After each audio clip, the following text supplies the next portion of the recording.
Okay, so today we have two specific races that I'm going to talk about for 2020, where we really have extraordinarily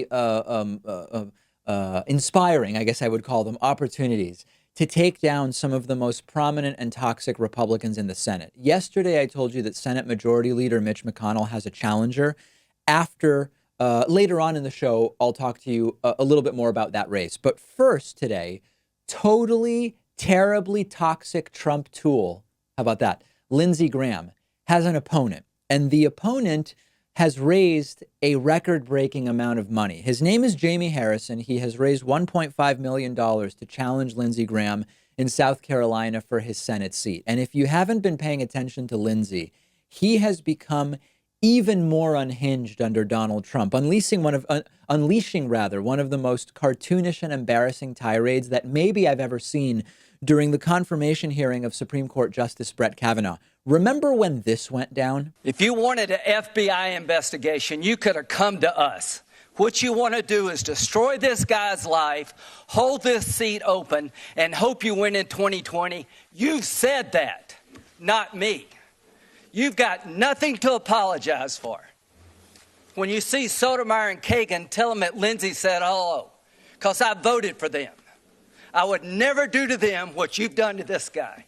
This is the most unethical sham since I've been in politics. That was real life. That was not part of some poorly scripted political drama or reality show, and a faux reality show. It would be really great to remove Lindsey Graham, and Jaime Harrison conceivably could make that happen. Now, I always am realistic with you in these races. I don't do the thing where I pretend that someone polling 1% really has a shot at winning in the presidential primary.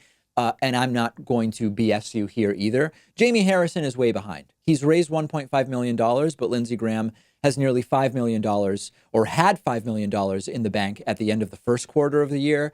And they're still calculating their second quarter total. So he may have three or four times as much money as Jaime Harrison, and money matters in our political system, as you know.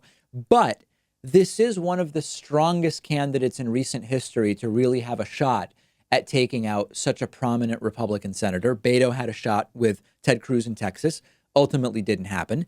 Jaime Harrison is, admittedly, like many of these Southern Democrats, basically a centrist establishment guy. But given the circumstances, that's okay, because we'd be much better off with Jaime Harrison than with Lindsey Graham, particularly in a state like South Carolina. Jaime Harrison is a top official for the Democratic National Committee. He's former chairman of the South Carolina Democratic Party. He's an establishment guy. I mean, there's no doubt about it. But Lindsey Graham is just terrible. And the polls are pointing to an uphill battle. Graham has a big lead in the polls as of right now, but okay, we still have a while. Let's see what we can do. And as I said before yesterday, talking about the Mitch McConnell challenger in Kentucky, the key is that even if Jaime Harrison doesn't defeat Lindsey Graham in the end, even if Amy McGrath doesn't ultimately take out Mitch McConnell in 2020, getting the Republican Party to have to spend a bunch of money defending incumbents in red states makes it more difficult for them to win other seats because of limited money that they obviously have. And that's a very good thing. And people have been writing to me about Lindsey Graham saying, even though it goes against our principles on the left, shouldn't the left be targeting Lindsey Graham for being gay because Republicans don't like it and they might vote him out? I totally disagree with that strategy. Number one, it's below us to stoop to that level, okay? We don't think there's anything wrong with being gay, so why would we target another candidate because they are, I don't know if Lindsey, I don't know to what level of how publicly Lindsey Graham is gay. But I don't think it's a good idea for Democrats to be doing this because it's just the wrong thing to do. And there's nothing wrong with being gay. But more importantly, I also don't think it would work. The right claims to be about family values, but when it comes down to it, they voted for Trump, who was accused 15 times or more of sexual assault, the mistresses, the entire thing. They don't actually care. They're not going to vote for a Democrat, most of them anyway. And in the same way, yeah, the anti-gay religious right in South Carolina, I get it, but they don't actually care if the alternative to Lindsey Graham is voting for a Democrat because this is sport to them. They see this as wins and losses, period. It's below us and it's wrong to start using Lindsey Graham's sexual orientation against him. And by the way, it also wouldn't be useful. So that's what's going on with Lindsey Graham. A little bit later on in the program, I want to update you about what's going on in Amy McGrath's challenge of Republican Senate Majority Leader Mitch McConnell in Kentucky. The fundraising numbers are stunning for Amy McGrath. But that's coming up a little bit later. Make sure that you are following the show on Instagram at David Pakman Show. Follow me on Instagram at david.pakman. I recently posted a behind-the-scenes shot of what the studio here looks like, what I'm looking at while I'm taping the show.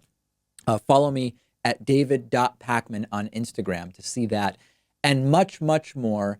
Quick break, as they always are, and back right after this.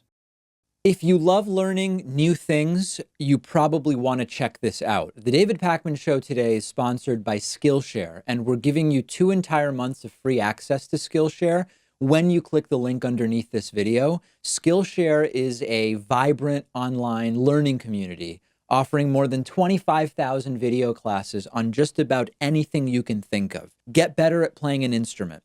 Learn to use Photoshop, how to edit videos. They have classes on drawing, painting, business, cooking, nutrition, personal productivity, and I'm not even really scratching the surface. I recently took a great class on introductory watercolor painting.